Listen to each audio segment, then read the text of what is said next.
Hello बच्चों, let's read this question. The question say that sum of statement are given. Statement first, non-metals and metals have same property. Statement second, in the activity series, the element iron, aluminium, zinc are in the order iron, aluminium, zinc. Which of given statement are true? इसके regarding बच्चों चार option given है, इन चारों में से correct को identify करना है। तो सबसे पहले समझेंगे बच्चों की कॉन्सेप्ट। की कॉन्सेप्ट होगा बच्चों रिएक्टिविटी सीरीज। रिएक्टिविटी सीरीज, अब रिएक्टिविटी सीरीज क्या होता है बच्चों? ये एक ऐसा सीरीज है जिसमें मेटल को रिएक्टिविटी के डिक्रीजिंग ऑर्डर में अरेंज किया गया है। अब रिएक्टिविटी सीरीज में कुछ इस तरीके से इस सीरीज को डेवलप करते हैं, जैसे कि बच्चों यहाँ पर पोटेशियम है,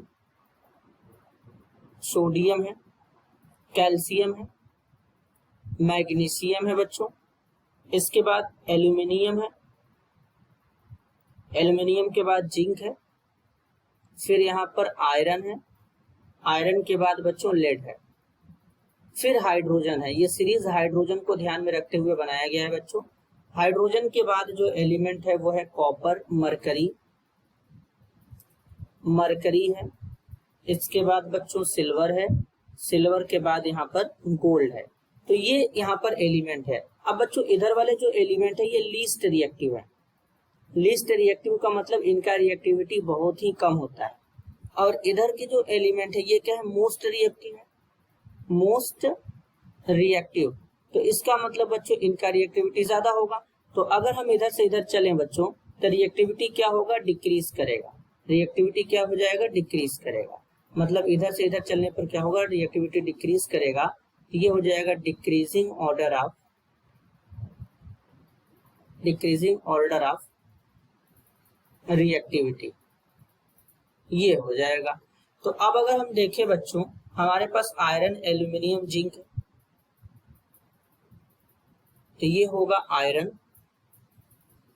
एल्यूमिनियम, जिंक। तो सबसे पहले इसमें देखेंगे कि कहाँ पे आयरन, एल्यूमिनियम, जिंक आ रहा है। यहाँ पर एल्यूमिनियम बच्चों इस तरीके से पहले आ रहा है, फिर इसके बाद जिंक आ रहा है, इसके बाद आयरन आ रहा है। तो अगर हम सीरीज के अकॉर्डिंग देखें रिएक्टिविटी सीरीज में, तो बच्चों यहाँ पर आयरन सबसे क्या है? आयरन सबसे क्या है? आगे है, मतलब एल्यूमिनियम और जिंक से आगे है आयरन। तो इस तरीके इस सीरीज में इस तरीके से यहाँ पर बेसिकली हमारा अरेंजमेंट होना चाहिए। तो मतलब इस सीरीज के अकॉर्डिंग यहाँ पर जो अरेंजमेंट है बच्चों किस तरीके से होना चाहिए था? पहले आयरन होना चाहिए था, फिर इस तरीके से यहाँ पर क्या होना चाहिए? एल्यूमिनियम, फिर यहाँ पे क्या, यहाँ पर क्या होना चाहिए? फिर यहाँ पे इस तरीके से बच्चों ये आयरन हो जाएगा, फिर यहाँ पे जिंक है, सीरीज में जिंक है, फिर यहाँ पे क्या है? एल्यूमिनियम है। ये इस सीरीज के अकॉर्डिंग है यहाँ पर इस तरीके से। लेकिन यहाँ पर कैसे अरेंज किया गया? पहले जिंक है, देन एल्यूमिनियम, आयरन लास्ट में है बच्चों इस तरीके से। और बोला गया in the activity series the element iron, aluminium, zinc are in order. तो बेसिकली बच्चों तो इस तरीके से यहाँ पर होगा बच्चों। तो सबसे पहले स्टेटमेंट फर्स्ट को देखेंगे। स्टेटमेंट फर्स्ट में बोला गया non metal and metal have same property. बच्चों अगर हम मेटल और नॉन मेटल की बात करते हैं तो जो मेटल होते हैं वो इलेक्ट्रॉन डोनेटिंग एटम होते हैं। फॉर एग्जाम्पल जैसे कि बच्चों सोडियम, सोडियम का एटॉमिक नंबर 11 है, इलेक्ट्रॉनिक कॉन्फ़िगरेशन होता है 281। तो इस केस में सोडियम क्या करता है बच्चों? एक इलेक्ट्रॉन डोनेट कर देगा तो Na पॉजिटिव का फॉर्मेशन कर लेगा। अब जैसे ऑक्सीजन है बच्चों, एटॉमिक नंबर 8 होता है, इलेक्ट्रॉनिक कॉन्फ़िगरेशन 2 और 6 होता है, वैलेंस शेल में 6 इलेक्ट्रॉन। तो ये 2 इलेक्ट्रॉन गेन कर लेता है ऑक्टेट कंप्लीट करने के लिए बच्चों। तो ऑक्सीजन है 2 इलेक्ट्रॉन गेन करेगा, तो यहाँ पर ऑक्सीजन नेगेटिव बनाएगा। तो मेटल इलेक्ट्रॉन डोनेट करके पॉजिटिव चार्ज बनाते हैं, क्रिएट करते हैं, नॉन मेटल इलेक्ट्रॉन गेन करके नेगेटिव चार्ज क्रिएट करते हैं। और इन दोनों का प्रॉपर्टी डिफरेंट होता है। तो बेसिकली यहाँ पर जो पहला वाला स्टेटमेंट है बच्चों non metal and metal have same property, ये गलत हो जाएगा।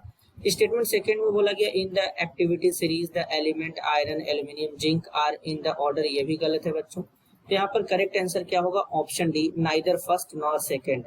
This is your answer. I hope you understood it well. All the best.